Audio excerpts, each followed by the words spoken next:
हर खबर पर होगी आपकी पकड़।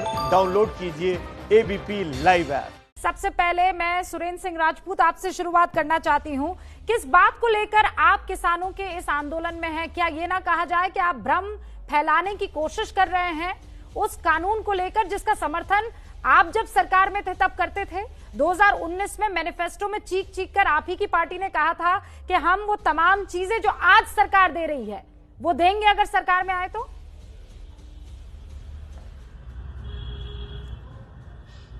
एक पुराना सा शेर था ना कि किससे करें शिकायत कैसी ये दुश्वारी है, मुलजिम भी सरकारी है और मुंसिफ भी सरकारी है।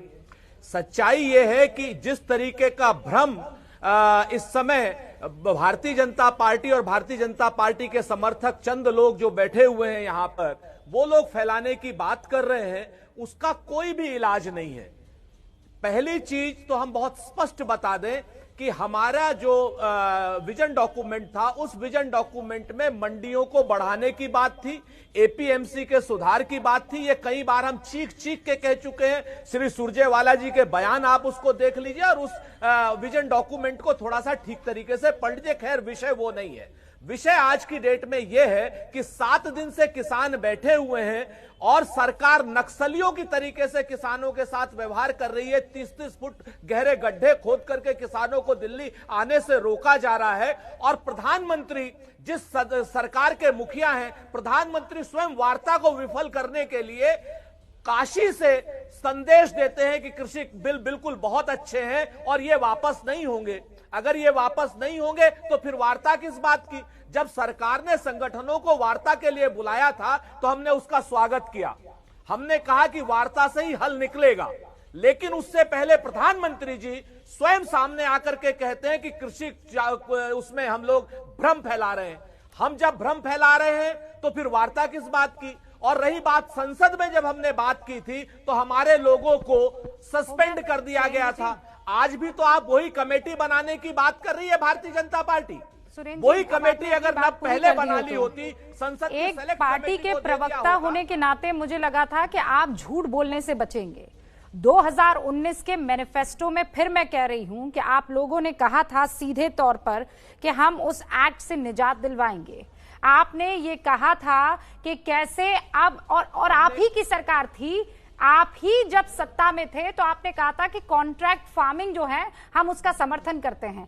आज वो सारे बिंदु ये सरकार देती नजर आ रही है और आप कह रहे हैं कि भ्रम कोई और फैला रहा है, झूठ कोई और फैला रहा है। आप ही के पार्टी के एक दफा बहुत बड़े नेताओं में से काउंट किए जाते थे। अब सुनिए आप मेरी बात, मैंने बहुत कायदे से आपकी बात को सुना है, बहुत कायदे से सुना है। हर किसी को कटघरे में आप लोग खड़ा करते हैं और अपना पुराना इतिहास आप लोग भूल जाते हैं। संजय झा, अगर आपको याद हो तो आपके पार्टी की है, बड़े लीडर हैं, आज बाकायदा ट्वीट किया। और सुनिए सर, मैं सुन रही थी कायदे से, अब आप सुनिए मेरी बात। क्या कहा उन्होंने? अवसरवादी राजनीति कौन कर रहा है? कांग्रेस कर रही है। पुअर लीडरशिप किसके बारे में कह रहे हैं? वो आपके और आपकी पार्टी के अध्यक्ष के बारे में कह रहे हैं। वो लिख रहे हैं कि इस बिल पर कांग्रेस अवसरवादी राजनीति के साथ एक भयानक गलती कर रही है। हमने 2019 के चुनाव घोषणा पत्र में अपने वादे को ठीक उलट दिया आज की तारीख में स्टैंड बदलकर। ये अप्रत्याशित है और अगर हम डील ब्रेकर हैं तो हमने खुद एमएसपी को एक कानून में क्यों नहीं तब्दील किया?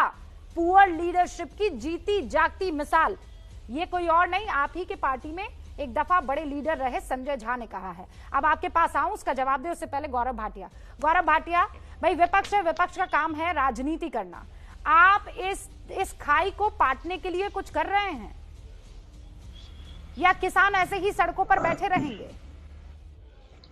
देखिए रूबिका जी, मैं कांग्रेस एको कर रही है आवाज, इसको दुरुस्त करा लीजिए। ठीक कर लीजिए। और गौरव भाटिया सुन नहीं पा रहे हैं। हाँ रूबिका जी, मैं कांग्रेस के प्रवक्ता की बात का जवाब बाद में दूंगा।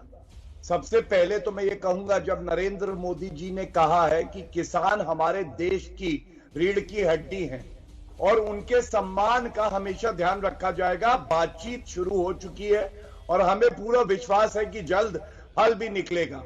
और मैं एक दो चीजें आपके सामने जरूर रखना चाहूंगा। एको आ रहा है रूबिका जी, प्लीज ठीक करा लीजिए। एको प्लीज ठीक कर लीजिए। हाँ, सबसे पहले देखिए भ्रम क्या फैलाया जा रहा है। ठीक है, भ्रम फैलाया जा रहा है कि न्यूनतम समर्थन मूल्य खत्म कर दिया जाएगा। तो दो बातें अहम है। पहले 2006 में स्वामीनाथन कमीशन की रिपोर्ट आई। 8 साल कांग्रेस की सरकार ने तो न्यूनतम समर्थन मूल्य को 1.5 गुना नहीं किया, नरेंद्र मोदी जी ने किया।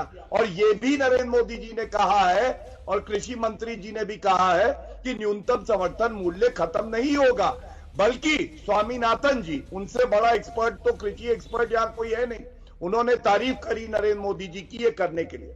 दूसरा भ्रम क्या फैलाया जा रहा है कि मंडी खत्म होगी।